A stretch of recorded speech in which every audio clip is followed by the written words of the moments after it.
این رژیم ضد بشری خب با هر مقوله بشری معلومه که جن و بسم الله، از جمله هنر. حالا در مورد سینما به طور خاص میخوایم صحبت کنیم یه چند دقیقه. رژیمی که فعالیت سینمایی خودش رو با آتش زدن سینما رکس آبادان شروع کرده، آخه چه ربطی داره به سینما؟ این که میگم سینما آتش میزدن حرف من یا رسانه‌های بی‌طرف و اینا نیستا. بشنویم از حسن رحیمپور ازقدی، عضو شورای عالی انقلاب فرهنگی رژیم، همونی که روحانی رئیسشه، از توضیح سوء سابقه این پاسدار باز اجازه بدین که بگذرم، چون خود چند تا برنامه مفصل نیاز داره که بهش بپردازیم. میام که میگن بله بانک‌ها رو خب تو انقلاب هم آتش می‌زدن. تو انقلاب بنده خودم بودم، من جز اونه بودم که آتش می‌دادن، ولی بانک آتش نمی‌دادن. مشروب فروشی و سینما آتش می‌دادن. دسته‌بندی رو تو ذهنش می‌بینی چطوری کرده؟ گفتم که این عضو شورای عالی انقلاب فرهنگی رژیم بوده. این تشکیلات که روحانی هم رئیسش هست خیلی فاسده. اول اسمش ستاد انقلاب فرهنگی بود. دستور کارشون هم طبق فرمان مکتوب خمینی تصفیه و اخراج استادها و راه اندازی انواع و اقسام سیستم‌های جاسوسی تو دانشگاه بوده. مکتوب بهشون گفته اینا. این عضو شورای عالی انقلاب فرهنگی رژیم تو عمرش تنها زمانی که رفت دانشگاه موقعی بود که حمله کردن که دانشجو و استادا رو لتو پار بکنن، وگرنه قبلش دانشگاه خبری نبود. اینم باز حرف من نیست، خودش تو زندگی نامه خودش که تازه کلی آب توش کرده نوشته که سطح تحصیلاتش دیپلمه، بعد درسای طلبه خوندن هم خونده. در زمینهای مختلف از جمله دانشگاه که خب حرف میزنه استاد بکنه که معلومه چقدر پوشاله. یکی دیگه از زمینهایی که 2000 توش سواد نداره ولی در دهنو باز میکنه، همینجوری راجبش مزخرف میگه، سینماست.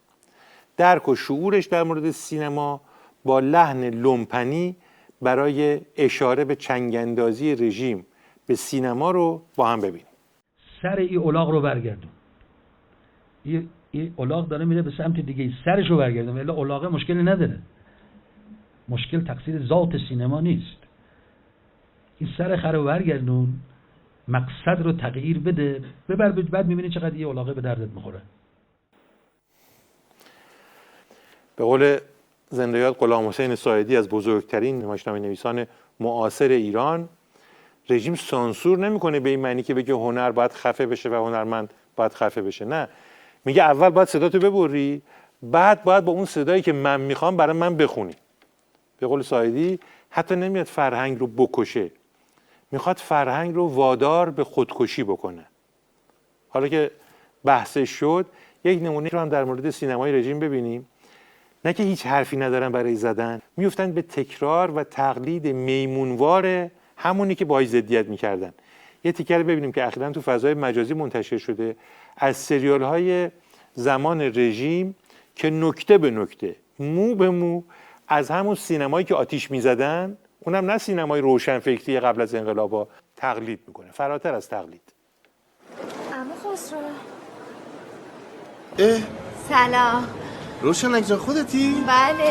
چطوری عمو جان، خوبی؟ عمو الهی. عمو جون سلام. حالتون چطوره؟ میماناتی؟ آره عمو جون. بچه‌تون کو؟ بچه؟ بچه کجاست؟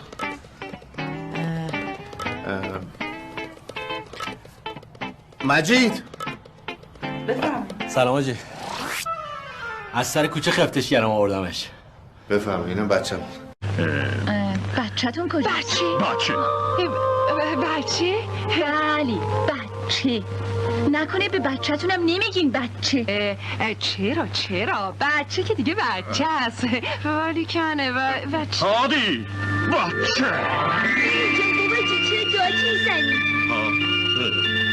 رفتم از سر کوچه خفتگیرش کردم آوردمش که میمنه خانم ببیند قربان. خوب کاری کردی. آره خوب کاری کردی. خوب کاری کردی. تجربه داریم. بود دوباره پیش میمنه خانم سلام بده. یعنی خودت سلام کن. بود سلام کن. چشمم روشن، جمعتون جمعه. خانم کیه؟ حرمت و احترام آلیته. وقتی مثلا ما بزرگته. به انگار جمعتون جمعه. حاجی خان این کیه؟ مادر بزرگته مثلا. ببند. مامان بزرگ. حاجی کجا هستی که ببینی این نبات مثل سیبی که از وسط نصف شده با تو؟ نشد خانم بزرگ سلام و درد به چه با ادب. خدا مرگم بده عین سیبی که با خدا بیامرز آقا 2 نصف کرده باشه.